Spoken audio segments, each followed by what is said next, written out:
Good afternoon. I guess we should get started. So this is another installment of the Quantum AI speaker series, and I'm very happy to announce Matthias Troyer from ETH Zurich. Actually, Matthias is a frequent or regular visitor to the Quantum AI lab. He has been here before we even started, before we sort of bought the first machine at NASA Ames, the D-Wave machine, and later he has been very instrumental helping us setting up our own hardware effort in Santa Barbara. So Matthias is a professor for physics at ETH Zurich, and he specializes in many-body physics, in particular computational approaches to solving quantum or classical many-body systems. And informally, we refer to Matthias as the captain of the red team because he has such strong, highly optimized codes. He gives people who want to demonstrate a quantum speedup a run for their money because sort of his codes are often, or the codes his team develops are often the gold standards that you have to beat before you can be somewhat certain that the speedup may be present. And we're also grateful that some of his students are now with us. Sergei Isakov is on our team. He was a postdoc with Matthias, or Damian Steiger, who came as an intern during summer. Matthias is also active in various other lines towards bringing quantum computing to fruition. He is a consultant to Station Q, that is the Microsoft effort in quantum computing at Santa Barbara. And Matthias is also a trustee of the Physics Center in Aspen. And yeah, I'm very pleased to hear your latest talk on high-performance quantum computing. Okay, thank you. And I first want to say that it is great that companies like Google get involved in your quantum devices and in your quantum computing, because as we scale up from single qubits to the devices, one needs lots of resources that one will not have in the small lab. But that also then raises the big question of why do we build a quantum computer, and thus what would we do if we had one? And then it's not enough to just think about, okay, how things would scale, but one has to really compete against the fastest and best classical computers. That's what Hartmut mentioned. We are the experts in classical HPC. Now, if you come with the new technology, you have to beat not just a laptop, but you have to beat the best possible classical devices. And that's why I call the talk high-performance quantum computing, because we have to get quantum computing to the same level. So how do classical machines fare so far? When we look at the top 500 list that shows here as the red line the speed of the fastest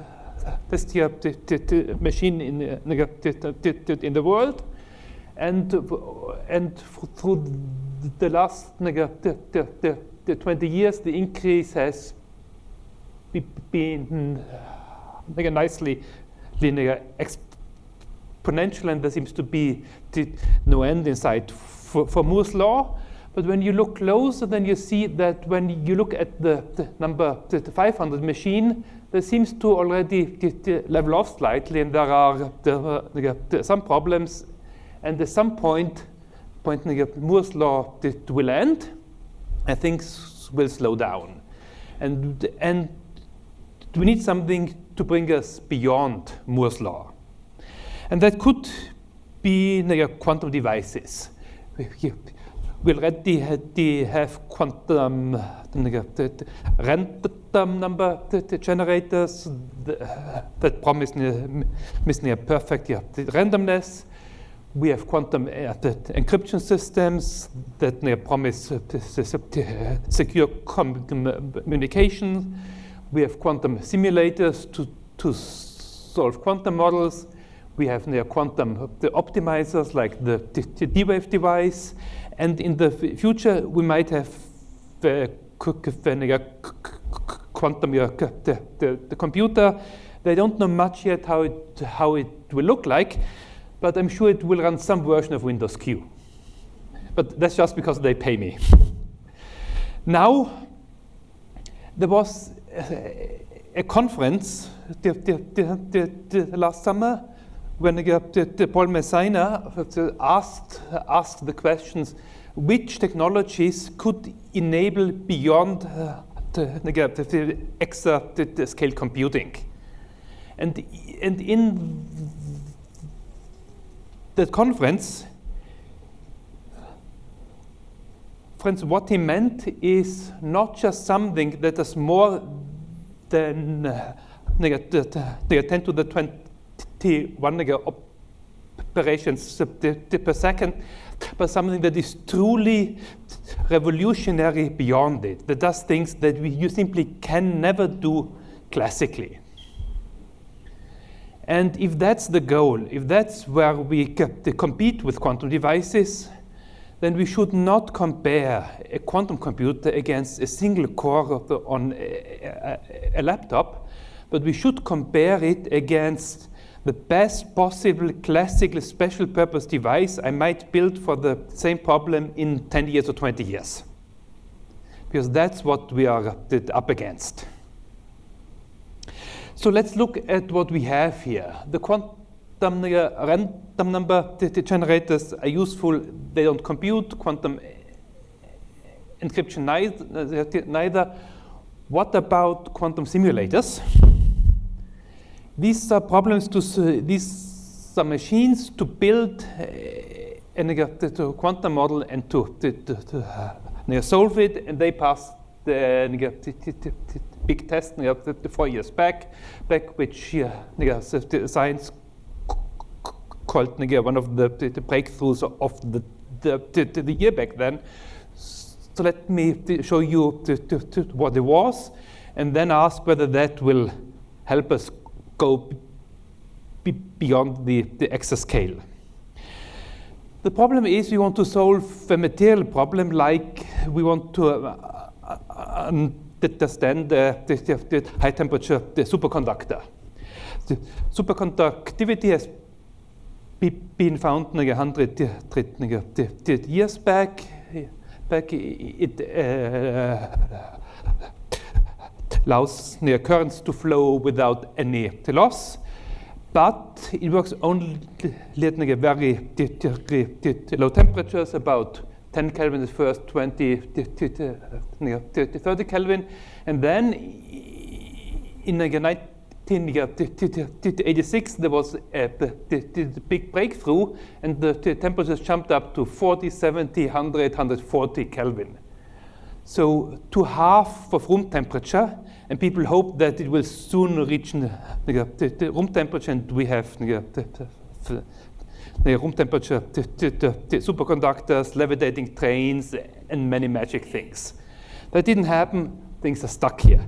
And we would like to know why it's stuck, what causes your superconductivity there, and could we push it up to room temperature? That could solve many problems.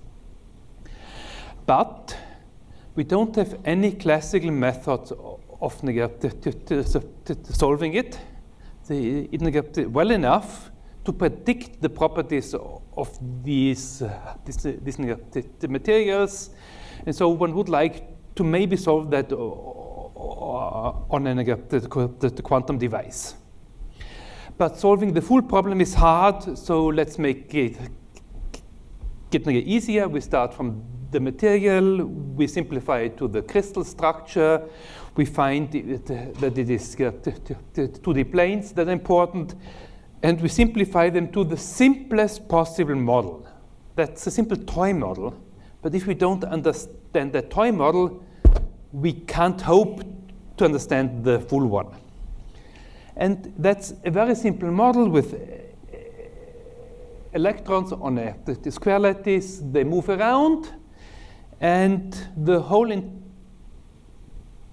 interaction is simplified to just something on site when two electrons touch, it costs energy U. It's very simplified, but even this model is far too hard to solve exactly, and that's why we want to build a quantum device to solve it. They've been built using the atoms at nanokelvin temperatures, very cold the quantum gases, lots of lasers to form a lattice. It costs about 3 million to build. It is 3 years' work of top experts to really calibrate it, tune it, and so on. So this is the high engineering. And then they have a device that implements this model. And the first question I ask is, does it work? And how well?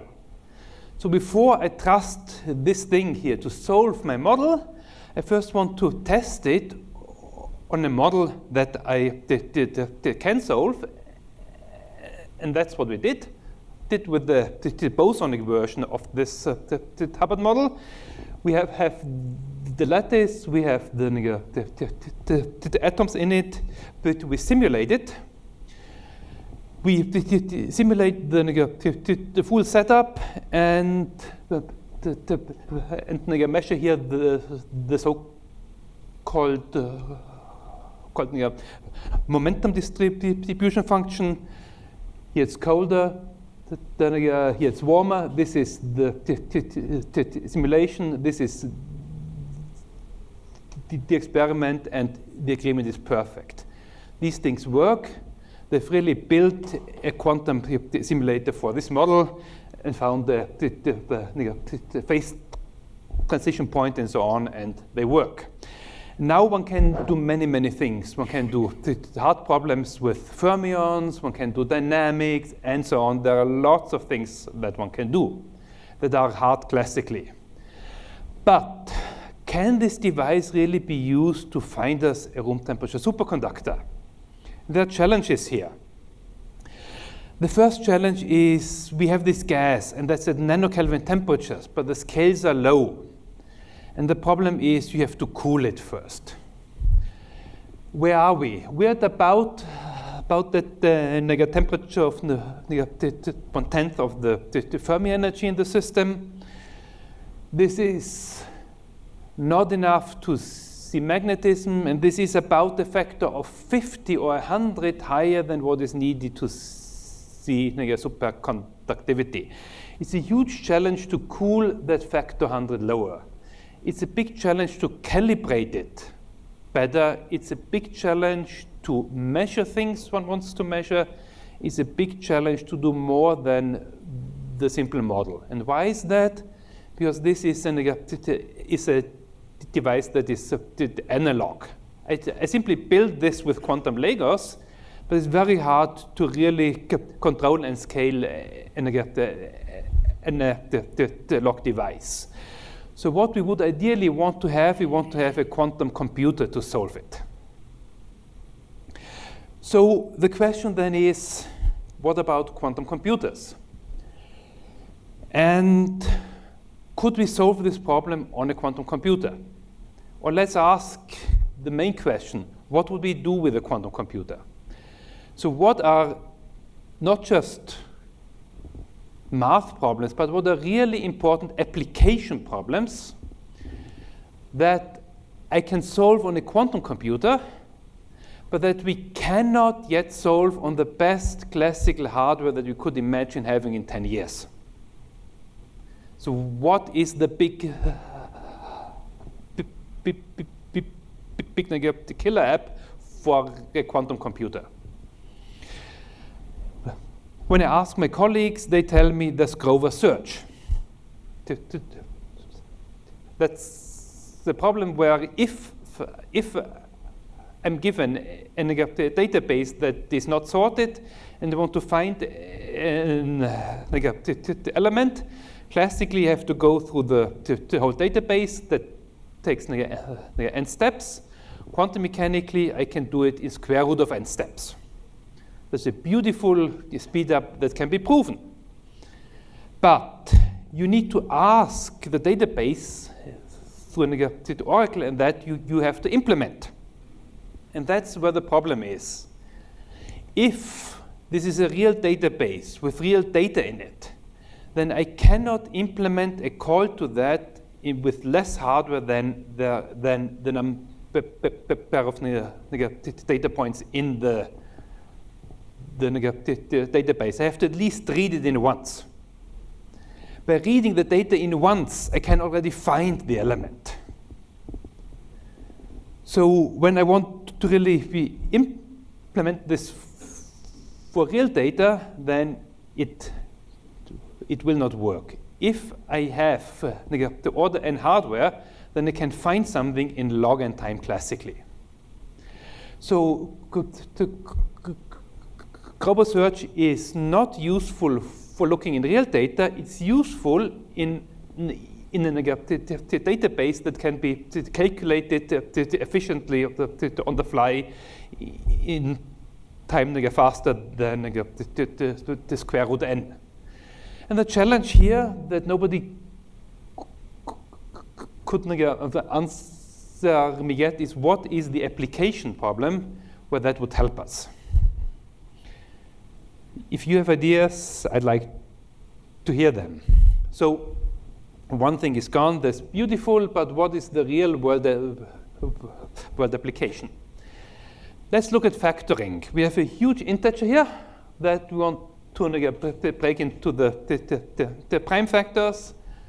I bet you can't do that because it takes super polynomial time, but here are the factors. It's easy to multiply them, but it's hard to factor. And that's a problem that's hard classically, but that's a problem where Peter Shor showed that you can do that in polynomial time up to with n cubed space-time the complexity on a quantum computer. And that suddenly made quantum computing interesting for the broad masses, because now if you have a quantum computer, you can factor and you can break RSA encryption with the 1000-bit key in hours instead of millennia. But is that a real application? My claim is it's not, because the moment we get ready to build a quantum computer, we'll change encryption schemes to post-quantum schemes. Why is there interest? Because certain agencies want to know whether anybody in the world can factor numbers. As long as nobody can, it is safe. Once somebody can build a quantum computer, then it's unsafe. Then one has to change. One simply wants to know whether it's possible now to build one, and that's why there's funding. But once we have a quantum computer, that application will just disappear because we change the encryption schemes. Okay, maybe some people want to decrypt some old data, but at some point it will be useless. So factoring might fund most of the field now. It's not the killer app in the end. And people look around. There's been a paper on quantum PageRank by people at the USC. They say that one can solve the PageRank problem in log n time. To encode the state, one needs log n qubits for the simplest way. That's not practical. For a practical implementation, one needs n qubits, and then one has to solve with the diabatic quantum algorithm, you're implementing a certain model that has n-squared couplings in it. So the time it needs is probably log in the number of your web pages, although that's been questions. And to get the time, one needs to have n-squared couplings, and one needs to have the n-squared hardware resources. Classically, PageRank can be solved with the log and matrix vector multiplications, where each one costs d times n, when d is the mean number of the links and n the number of web pages. If we compare that, and if we do the quantum device serially, so we do one coupling after the other, then the time is the n squared times poly log n, and on a classical machine it would be d times n times log n. So here the classical device would win with the same memory requirements. If one does the quantum device in parallel, the time goes down to poly log n. If I do it on the general purpose machine with the 3D crossbar network, the time is n to the 1/3 on the classical device. If I build a special purpose device in the same style as the quantum device with n-squared links and thus all networks, I bring it down to log n squared.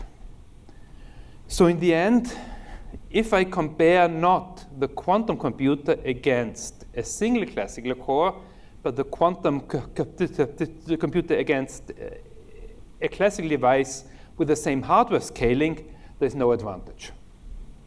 And actually, the quantum device would need more hardware than the classical one. So that's also not a problem that we would like to solve. So what do we want to use a quantum computer for? The question gets more and more urgent.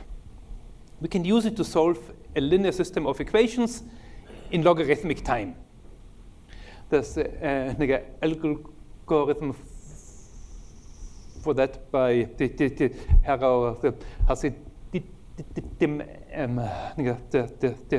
and Lloyd. And what it needs is you need to be able to take your right-hand side B, store it in a quantum register, and you need to evolve it with the matrix for which you want to solve the problem. And we need to implement this time evolution here. Would that help us? If we do it for a general matrix, then a general matrix has n-squared entries. And thus, we need n-squared gates in general to implement it. And there's been a beautiful algorithm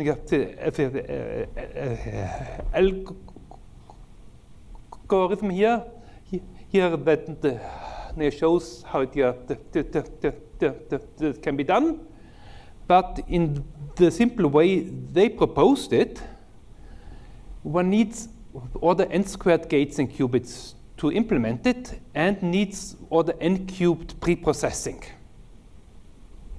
So if I have the classical matrix, then I can do it in the log n time on the quantum computer with n-squared hardware. But with n-squared hardware, I can already solve the problem classically. And furthermore, with the hardware that's required in this approach, I could actually emulate the quantum computer and just run the quantum algorithm on the classical device. So what that means is we don't want to run it on like classical data. We want to run it on some matrix that comes from some quantum circuit, some quantum device that is efficiently computed on the quantum computer. And we can only do it if the evolution here needs a short quantum circuit, an efficient code, and depends on little classical data. Then it can get this exponential quantum speedup. And that has been tried for electromagnetic wave scattering problems with the incoming wave, an airplane here scattered the radar waves and so on. And they costed out exactly how many quantum gates would it need and how big would the problem have to be for the quantum computer to work faster than a classical supercomputer. And the bad news was the cost over time is beyond a millennium on current hardware. That means we need to substantially improve those algorithms, and we need to find better problems. So when we got to this point, then we felt pretty depressed. Why do we do a quantum computer? And I don't want you to feel depressed. But I want to tell you we can do it, but we need to look for problems that are classically hard. We shouldn't look for problems that are quantum mechanically easy, but we should maybe start looking at classically hard problems and see if we can solve them quantum mechanically, like quantum AI here is a challenge, but it might work. What we looked into is we looked what are the codes that use the most time on the big the supercomputers, because they are the most likely the candidates. And here's the old list of the fastest codes on the Jaguar machines. So those were the first codes that reached the 1 petaflop performance. And the first 5, and so the first 5 codes to go beyond the petaflop, they all solved quantum mechanics problem, material science problems, quantum chemistry problems. So can we do quantum chemistry on a quantum computer? Can we design a room temperature superconductor on a quantum computer? Can we develop a room temperature catalyst for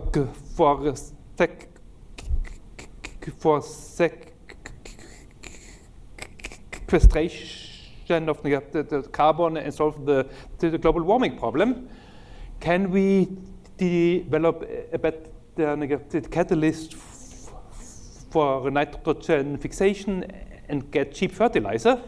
Those would be really important problems. If you can do that better on a quantum computer than on the classical one, then it's worth building one, definitely.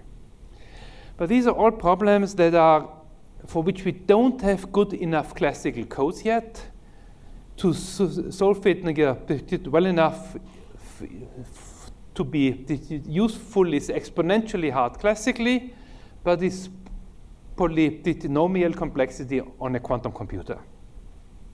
So maybe that works, or maybe we run into the same problem that the crossover time is millennia. Let's hope not. So how do we gain this speed? You have to take a molecule or the material and find its ground state. Classically, that's very easy. Okay, in principle. I take some the random vector, I multiply it with the matrix, or I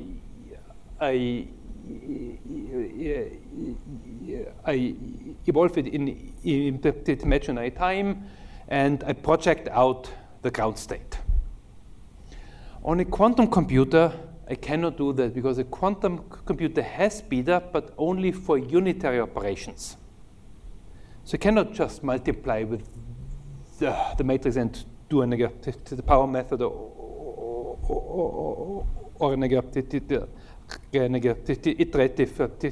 eigensolver. It's hard because I can do things exponentially faster, but only a limited set of operations. So what one can do is I can try to prepare a state that might be close to the ground state. Once I'm there, I measure the energy. By measuring the energy, I fall into one of the eigenstates.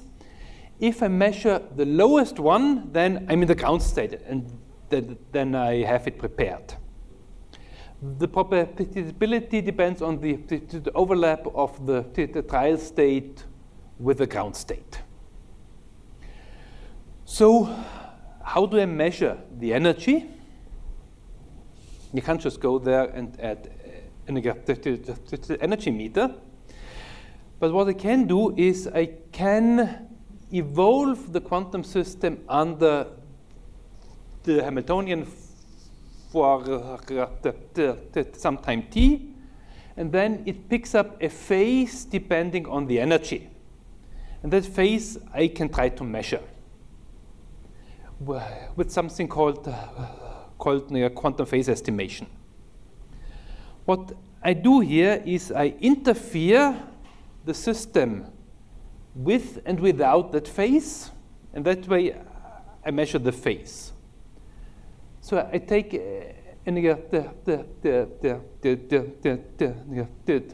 ancilla the zero here. I put it into a superposition of the 0 and 1.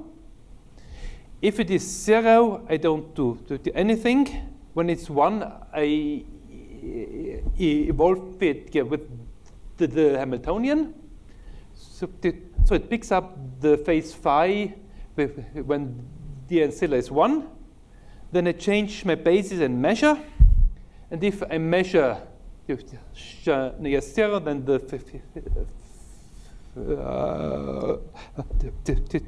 phase is near 0 modulo 2 pi. When I measure 1, then it's pi.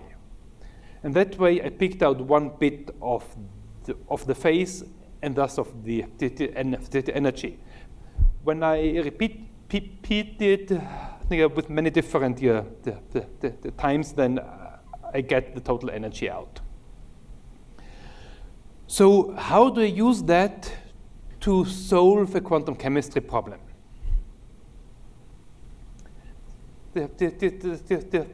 Classically, one chooses the basis set.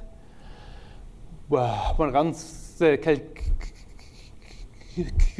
calculation like the Hartree-Fock calculation. One gets some approximate solution that also gives one an orthogonal basis set, and one then does then looks at the problem in the spaces. That's Hamiltonian like this with n to the 4 terms in it. And then one solves it exactly, sometimes with the full CI calculation. But that exact calculation is exponentially hard. So what we can instead do on quantum hardware, that's the paper here by the Asborough-Guzik group. One takes this and now solves this model on the quantum hardware. One prepares a guess for the ground state, measures just the energy, and then gets the ground state, energy, and wave function, and then measures whatever one wants to measure in the state. and the scaling is the polynomial. So it's much better than classical. But the challenge is there are n to the 4 terms for an electrons involved. I have to evolve under this Hamiltonian. I can do that in an easy way by breaking the time evolution into small steps with one term after another. There are n to the 4 terms in here. For each of those terms, there's an efficient short circuit to implement it. And that way it can be done, and the time is polynomial. For a few technical details for the experts, I saved the occupation number pair of the orbital in a qubit. I map the operators to the Pauli matrices. One represents the fermions through qubits, bits within Jordan-Wigner transformation, which gives us long strings of couplings here, and then I map that to a quantum circuit that evolves under this term. And now the question is, which problem would I really solve?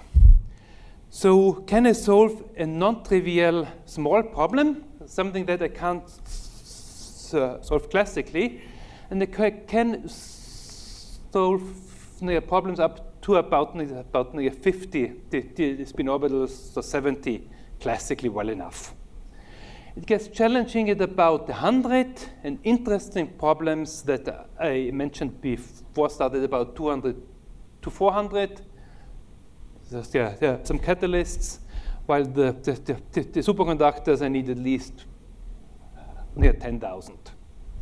So let's go for something that is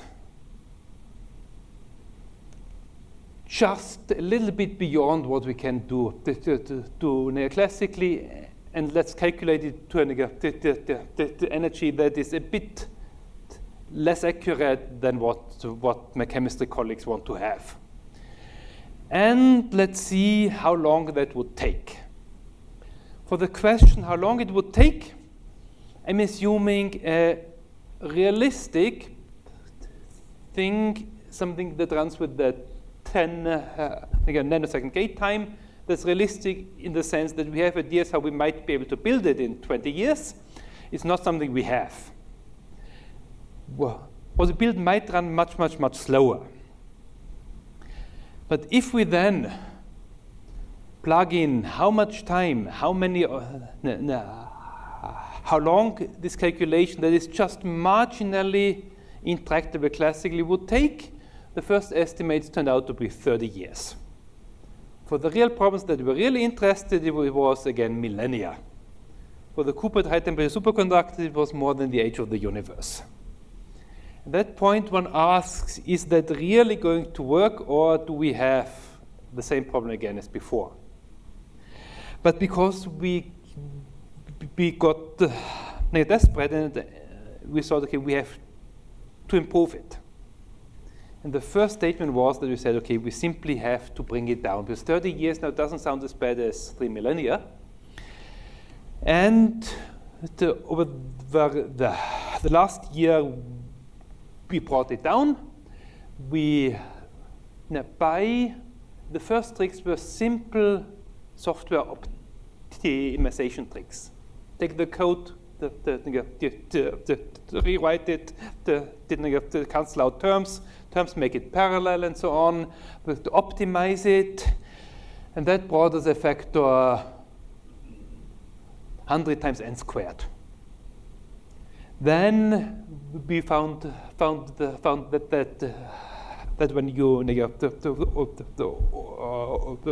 order the terms well, you can do bigger time steps that helped, and so on. So that then after 1 year of software optimization and algorithmic developments, we ended up that we can't do the problem on the same machine in 2 minutes. Now we're in business. What was in there that helped us get this factor 100n squared at least out?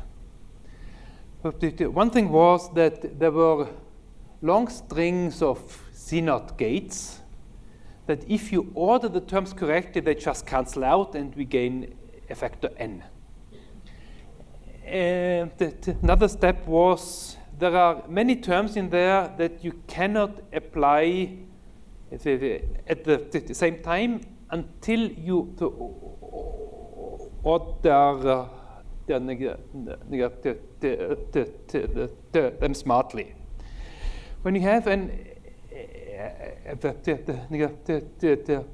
electron jumping from here to here, then this circuit touches all of the qubits here between 1 and 7.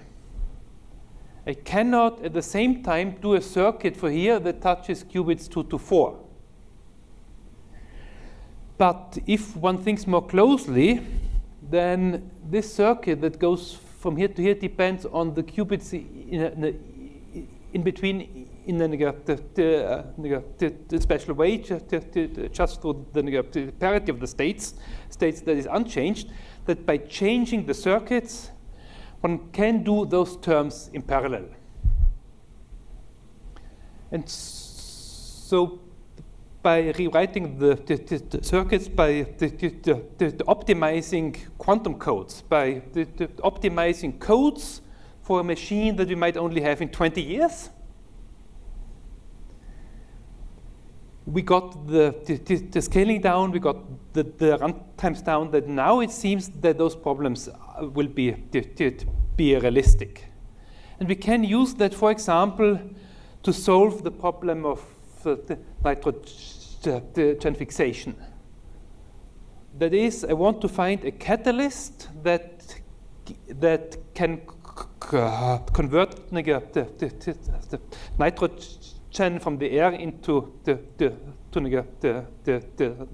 ammonia, which can be used to make the fertilizer. Currently, this is done by the Haber process that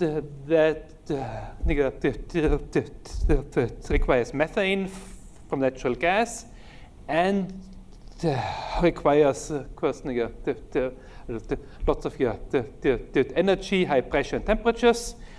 The use is between 3 and 5% of the world's natural gas production and 1 to 2% of the world's energy just to make fertilizer. But we know that in the soil there are bacteria that can do it at ambient pressure at room temperature. If we could find out how they do it, and if we could mimic that, then that would be much, much cheaper. And that's a killer app, I'd say.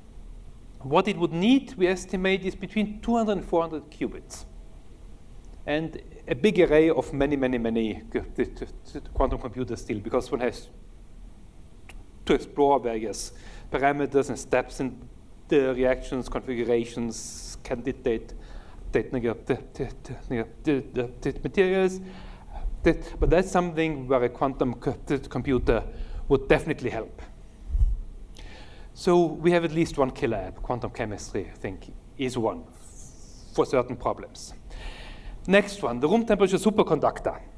You could take the same algorithm that we sped up so much, but we need to simulate about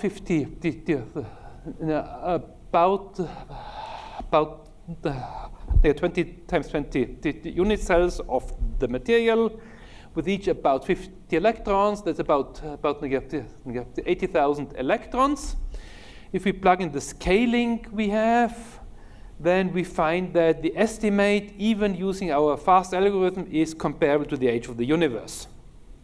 And we can have a problem. But remember, before I said we can go back to simplified models. If I plug in this Hubbard model, the effective one, then the number of electrons is down to about 800. The number of terms is down to order n. The runtime is down to order 1. The runtime for the preparation is linear to order n. The total runtime to find the ground state is milliseconds to seconds. So what we'll have to do is we have to, so we cannot brute force study just any the material. We will be able to brute force study small molecules once we have the quantum computer, but for materials we will need the physics inside. We have to simplify to the simple model, which we solve then, and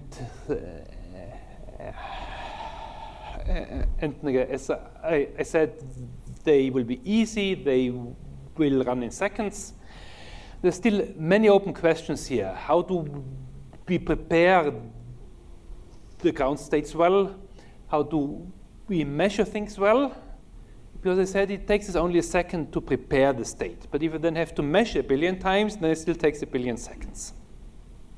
So I want to find ways to non-destructively measure properties and so on, and then in the end to find out what is a room temperature the superconductor. But the Hubbard model alone is too simple, as I mentioned, so we need to find out a way how we can apply this to materials. From the simplified models, we gain insight into mechanisms. We learn about which properties the material should have, but we gain no quantitative predictive power.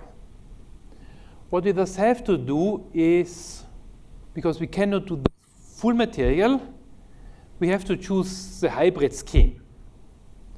I have to start from the full material. I have to extract a simple model that captures the right physics of it. I need to make it more realistic than the Hubbard model. I solve that on the quantum computer. Then I find the physics of it.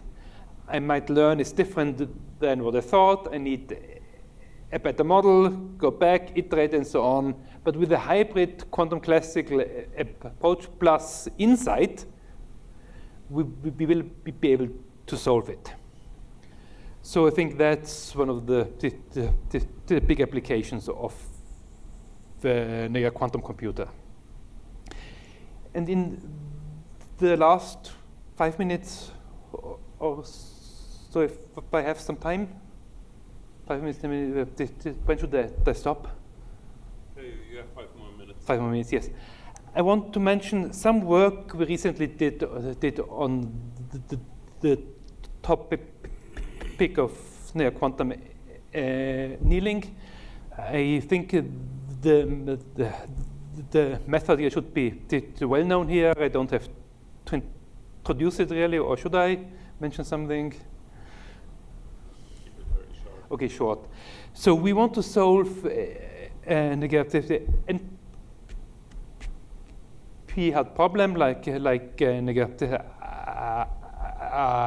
Ising the spin glass problem, and on the quantum device,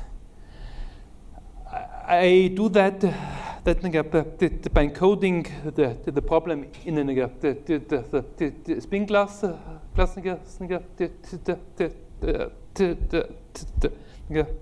Hamiltonian, but I add a strong transverse field, so that my spins start out pointing in the field direction.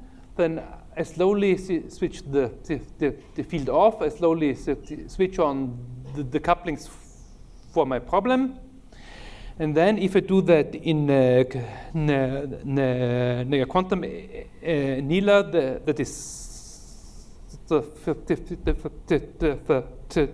efficiently cold and coherent, then I find at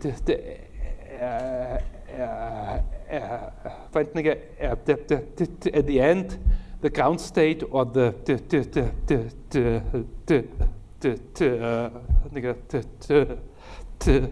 solution to the spin glass problem, and that can be done both in a quantum device or in a Monte Carlo simulation.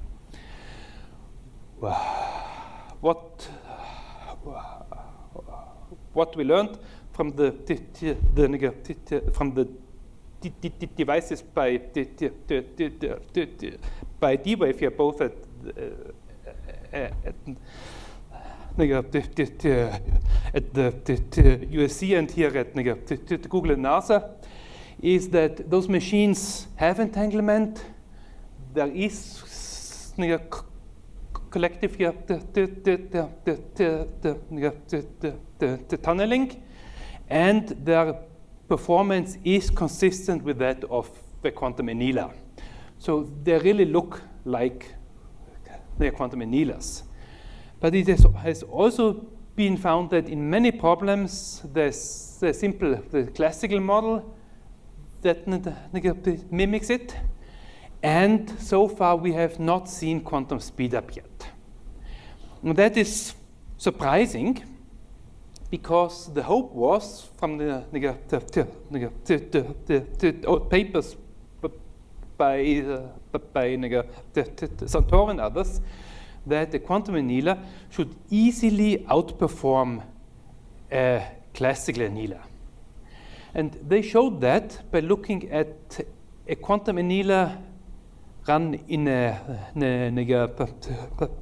Monte Carlo simulation of a quantum system, and they compared that to a classical annealer, and they found that if they look at the difference of the best the state found to the true ground state, that goes down much faster on the simulation of the quantum annealer than on the best classical annealer. For some problems, like a spin glass problem, not for others. But at least for spin glass, it should be much more efficient. That's what one expected, but on D-Wave we saw the opposite. The classical annealer worked better than D-Wave. So that was a big puzzle here. Why is the D-Wave and the stimulation there worse than the classical annealer when one thought it should be better? We looked into that and found that it depends very sensitively on the time step one does in the path integral of the Monte Carlo simulation. If, like in the paper by Santor, I make just 20 time steps, 20 big time steps, then the energy drops down very rapidly. But if I make the time steps smaller and smaller and fine and go to the continuous time limit of the physical system, then the simulation gets stuck at higher and higher energies, and it's less and less efficient. So this quantum Monte Carlo simulation definitely outperforms a classical annealer, if I run it as a classical algorithm with a big time step, then the energy drops with the well-chosen time step. The energy drops much, much faster in this the simulation run in the unphysical regime than on the classical annealer. But if I run it in the physical limit, then for these problems, the classical annealer loses the energy much, much faster asymptotically than the quantum simulation. What we learn here is that if we want to look for problems where, so that if we want to run a quantum annealer on a classical computer in on the color simulation, we want to choose a big time step. If you want to find out for which problems a quantum annealer may be better than a classical one, then I should take a small time step. The next issue we looked at was the spread of times, because so far most people had looked at just the typical time, the median time, but if you go look at the various quantiles, then there's a huge, huge spread. That the hard problems might take 100 or 1,000 times longer than the typical ones. And that spread seemed to be larger in a simulation of quantum annealer and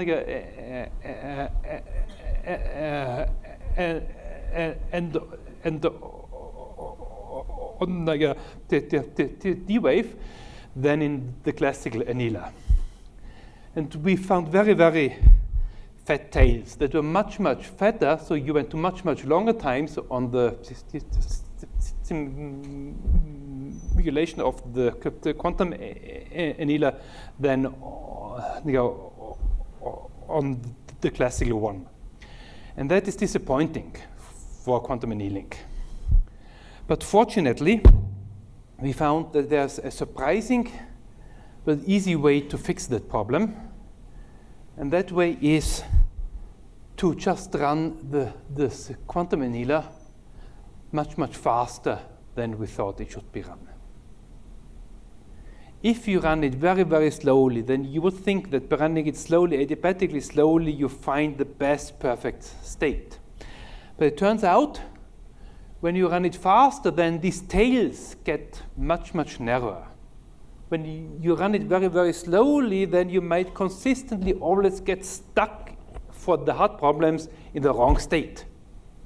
If you then speed it up and run it too fast, you get a chance of jumping out and finding the right state. So it works much, much better for the hard problems if you run it faster than you think it should be run. I think I'm going to stop here because time's soon up, and just skip another couple of slides and jump to the end. That if we view a quantum computer as something for post-exa-scale, then that's challenging because we need a problem that is too hard for classical computers, and where the code finishes in, let's say, 1 year or 10 years, and not in a millennium. And the problem here is that CMOS is just such amazingly good that it's hard to beat.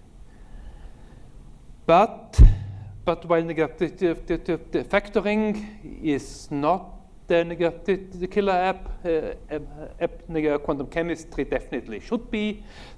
Solving the linear systems might be. Machine learning is a big hope that we'll hopefully learn from you soon how you want to tackle it.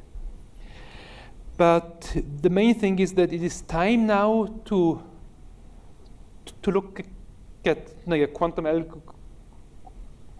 algorithms here, not only as the field of theoretical computer science, but as the real application problem, and see which problems would we solve and how, and look at the them with the software engineering the perspective and not only a theoretical the perspective. Thank you.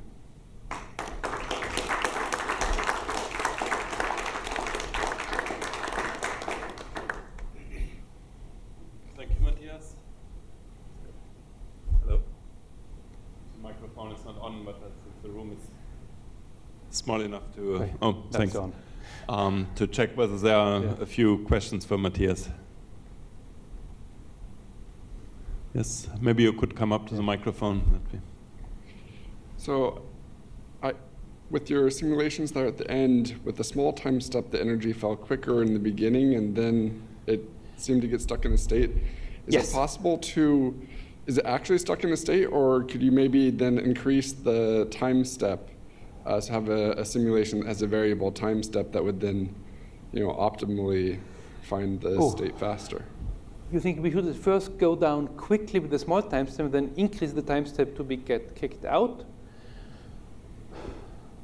My fear is that once we're stuck there, we are stuck. But yes, it's very interesting to maybe see what is the optimal schedule that may be first one runs with the smaller time step, then a bigger one. Although here, no. So this is the total time to run to the end. And when I run fast, then a small time step is better. When I run slowly, then a big time step is better. But we still might run some parts of it with a big time step, some parts with the small one, and see what comes out best. What this tells me, if I want an approximate solution, a good one, pretty quickly, then use a quantum device, it's better. If you want the best possible solution for these problems, then run the classical device slower than might be. But to get, so here to get something good enough, fast, use the quantum limit with the small time step. I had one other question. I looked at one of your papers, and you said you were using an 80 by 80 square lattice. Yes. Do you have to worry about any frustration with like a 3 by 1, ground state cell? Huh? So do you have to worry about? Did you have to worry about frustration with like a 3 by 1, ground state cell? That makes sense for like, the lowest energy. Do you know what these look like? Okay, so this is the hard problem. Frustrated spinglers, but it's planar, and there are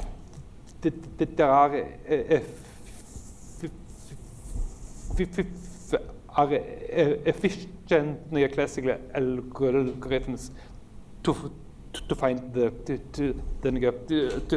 ground state, and that's what made this possible. If we go to harder problems, like a three-dimensional spinglers or long-range couplings and so on, or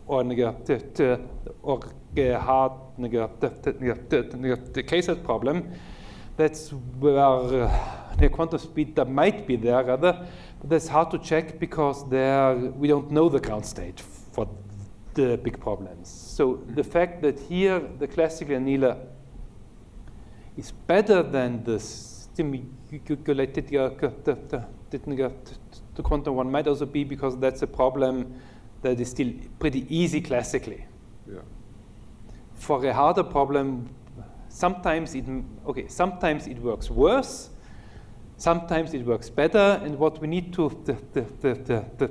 find out and what people here work on is kind of which problems will that help us with, and how should one build a device to actually make it work in the end.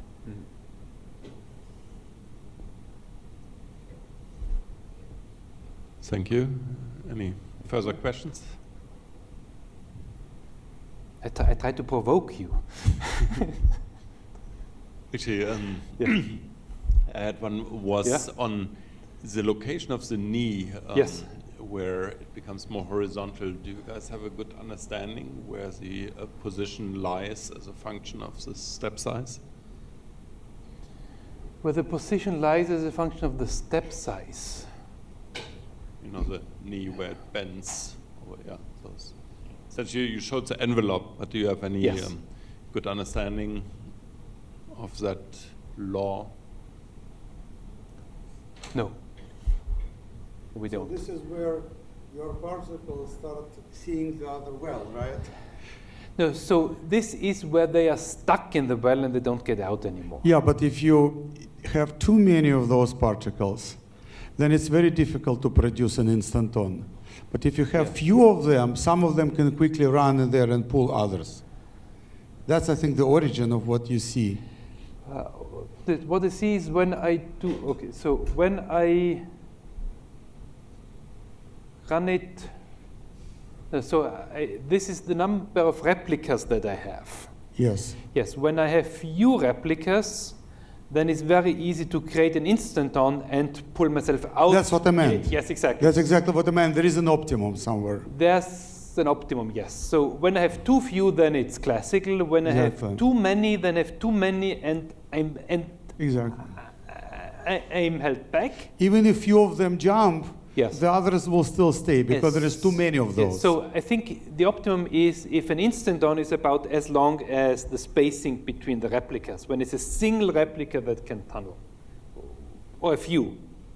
When it's too many, then it's just too hard to really pull them all over. Yeah.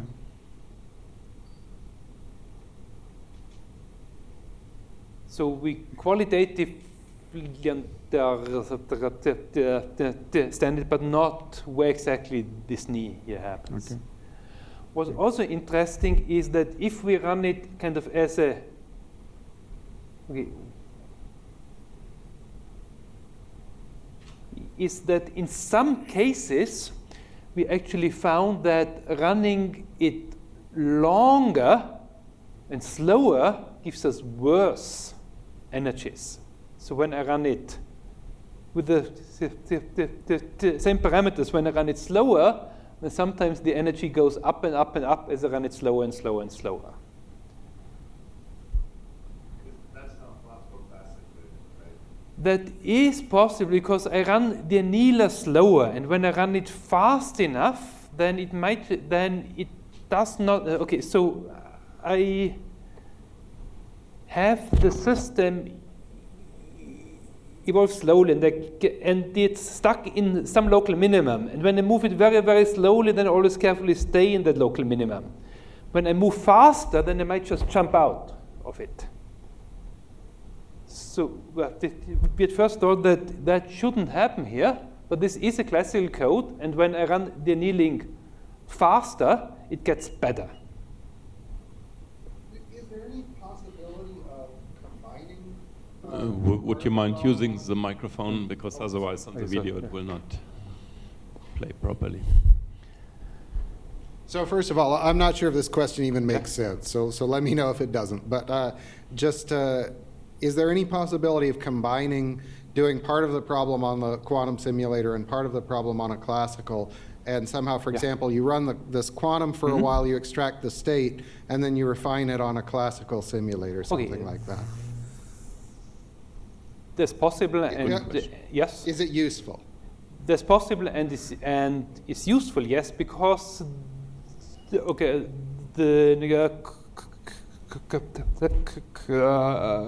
quantum device might not give you a ground state, but it finds something that is good, but it might not be the true minimum there. And then you do something like gradient descent or some local classical post-annealing, and that does improve things. It doesn't change the scaling, but it improves things. What one can also do so here we see that if we take the system with this big time step where it's few coupled replicas in the path integral, then that is sometimes better than running it in the physical limit. And so maybe we should just take now quantum replicas and couple them and say, okay, let's run 10 replicas in parallel and couple them in some classical way and see if that helps us. Yes, that was a good question. Yeah, but there's so much to explore here.